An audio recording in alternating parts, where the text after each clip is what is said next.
And we're back. Thank you for joining us here on the Comic Culture Warrior video channel. We've just had a less than stellar review of Captain America Reborn.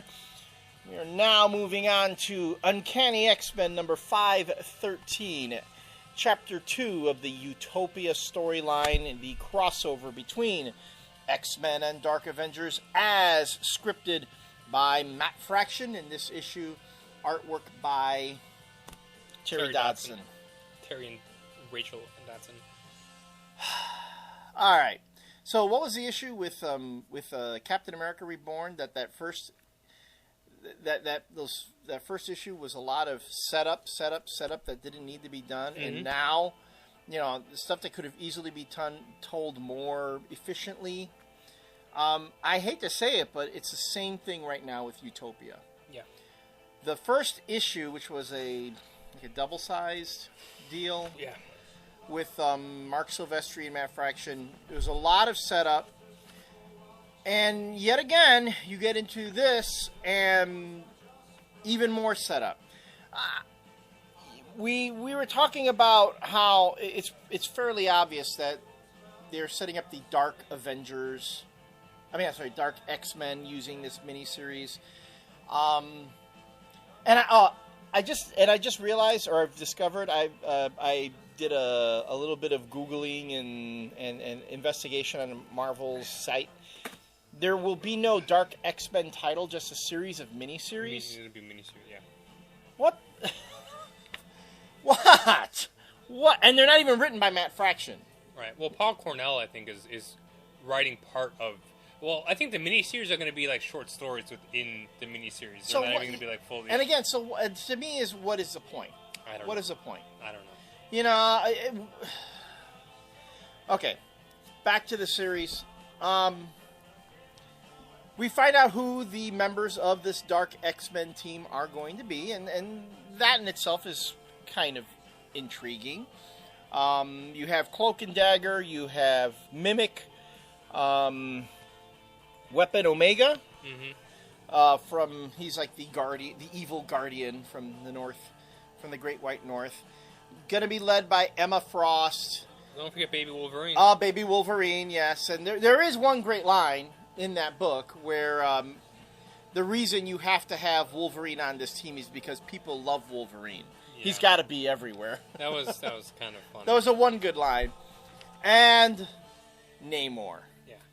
Which is pretty cool. That is pretty cool. I got to say, this panel here is pretty badass. Seeing Namor there with the X on his belt buckle. Mm-hmm. Beyond that, though, a lot of setup. The Professor Xavier surprise, surprise, it's Mystique. But that was kind of cool. I didn't see that coming because like I said, I haven't been paying attention to these books in a long time. That was all right having Mystique in there.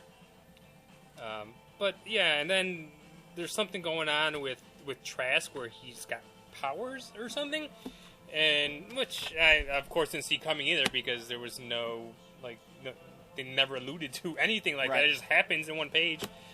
And then the whole fight with Venom and Colossus that started was like over in like a panel. Well, they even show the rest of the fight. Right. They recapped it. They showed a little a panel or something. It I don't know, man. This it just felt like I just read this, and it was called Utopia. Right. Like the one shot. There's like really nothing new, except they expanded a little bit of who the Dark X-Men are gonna be, and that's kind of it. And there's still no explanation to why Emma Frost is doing this. She's even the kids are asking Cyclops. Why is she on that? Right. And he's like, right. Oh. No, and to me, and I was reading this, and what's annoying me right now is what Bendis has done to the Avengers. Matt Fraction has now done to the X-Men. He's basically made them ineffective. Right now, Scott's doing we're gonna play the wait and see game. Mm-hmm. He's now joined the wait and see tribe. That's he doesn't want. He's saying, well, now Osborn's got the board. He's playing the game. Let's see what happens next. So, are you saying at this point, with everybody first, there's a mutant curfew. You can't be out after a certain time. You can't use your powers. If you're not registered and you're using your powers, you go to jail. Right. Not only are you going to go to jail, they're going to put you in a place where you can't use your mutant powers. The Omega machine, they're calling it. Right. Right? Are all the other stories in the other X-Men books going to take place between the hours of 9 a.m. and 9 p.m.? You know, are they going to be? Well, the other thing though too is that there's this like other all these like other kid mutants who aren't part of the X-Men, Like the Hellions. like the Hellions, from the new X-Men, and Sunspot's on there, but Sunspot's in New Mutants. New Mutants. So why is he with the? I don't understand. That's the first thing it's like. All right, so these are Hellions. I vaguely remember them from that miniseries that they did from New X-Men. But then I see Sunspots, and I'm like, but I'm reading New Mutants and Sunspot's in there, and this looks nothing like that Sunspot. No, he doesn't. So, in as much as I like Terry Dodson, there's maybe 2 passable pages in here. The art just really felt phoned in on this too. I don't know, man. I'm just. You know what it is they have to tell a really. They have to tell a by the number story. And they don't. That's not what they're good at. Yeah. They're accustomed, especially Terry Dodson, who is a really gifted artist, is better at telling unconventional stories. Yeah. This is a really conventional story. We talked about this last time when we talked about Utopia. This is an X-Men story that has been done again and again and again. And the only reason that we're sitting here right now, even giving this book a chance, is because of, again, just like with Brubaker, Matt Fraction has built a lot of good faith with us as his fans to say, okay, we're going to give it a chance. I have faith that Fraction can pull something through here. But 2 issues in, just like with Brubaker, 2 issues in, my faith is being sorely tested. Yeah, and again, it really is kind of just the decompression is getting so ridiculous that all right, so they're just trying to get more money out of you. They're trying to stretch it as long as they can. Right. I mean, that Utopia and this it should have been just 1 issue. Yeah. It should have been 1 issue. Could have been. I'm sorry, but could have been. You could have told the whole. They already recapped some of the stuff that happened in Utopia in here. You could have had the Dark X-Men bam in a one-shot. You could have done like a giant-size X-Men, doing like, in the old days, do a giant-size X-Men, but debut the Dark X-Men in it. And bam, 1 issue, bam, the story's done. But now these days you can't do that. You have to spread it out. And on top of that, it's between X-Men and Dark Avengers. Because why? You want to take your top-selling titles and make them and keep them up there. You're gonna want to. Marvel wants to see this whole storyline be like the top 5 books Marvel sells over the next couple starting months. Last issue too, Uncanny X-Men started to go up to $3.99 for no apparent reason.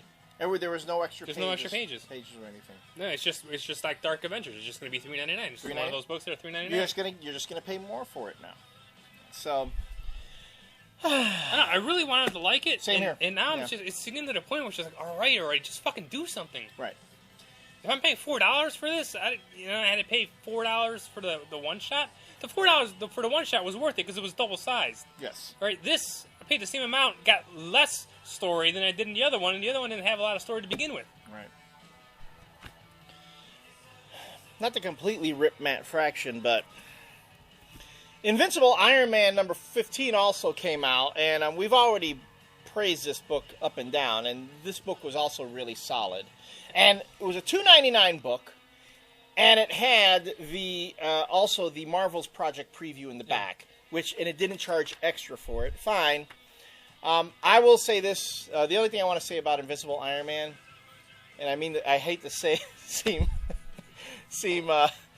sexist in saying this, but that teaches Tony Stark for getting involved with some crazy bitches, man. Because Madam Mask. Well, the ending was pretty awesome in this. The ending was awesome, but Madam Mask, man, she's hooked up with the Hood, and she's still got an axe to grind with Tony Stark, man. And again, it's just like I'm just going to reiterate what I said last time. It's like if you told me that it was the same writer writing both of these books, I would not believe you. Yeah. I wouldn't believe you. Matt Fraction has a much better handle on Iron Man. And I think it's just because he only has to really write like a handful of characters. Exactly. And he makes them really, really strong. And he doesn't have to shuffle that many character. He got like 50 characters running around in here. Right. And I think that's why Bendis's Avengers books aren't that strong. I don't think he handles a team book really well. I had the same problem when Brubaker took over Uncanny X-Men. I thought it was the same thing. It was just like, I don't think Brubaker can handle a big team book either. Team books are hard to write, though. No, team books are really hard to write. I don't think I could ever do a team book. I tell you right now, my team book would suck. Someone said they didn't think I could write Dark Avengers better than Bendis. Anybody could. I don't think I could, but well, you can come up with more original concepts. Maybe. But why would I need to if I could just keep regurgitating all the old Exactly. stuff? All right, so we're sorry. The reason we're not just completely vilifying this book and ripping it to shreds, which will really be more entertaining, is because we're Matt Fraction fans. Yeah. We don't want to do that to him, but you never know. Tune back in a year. Who knows? Or like a month. When we come back, we'll talk about another book that actually you would be surprised. Jose and I have dramatically differing opinions on it. We'll see you then.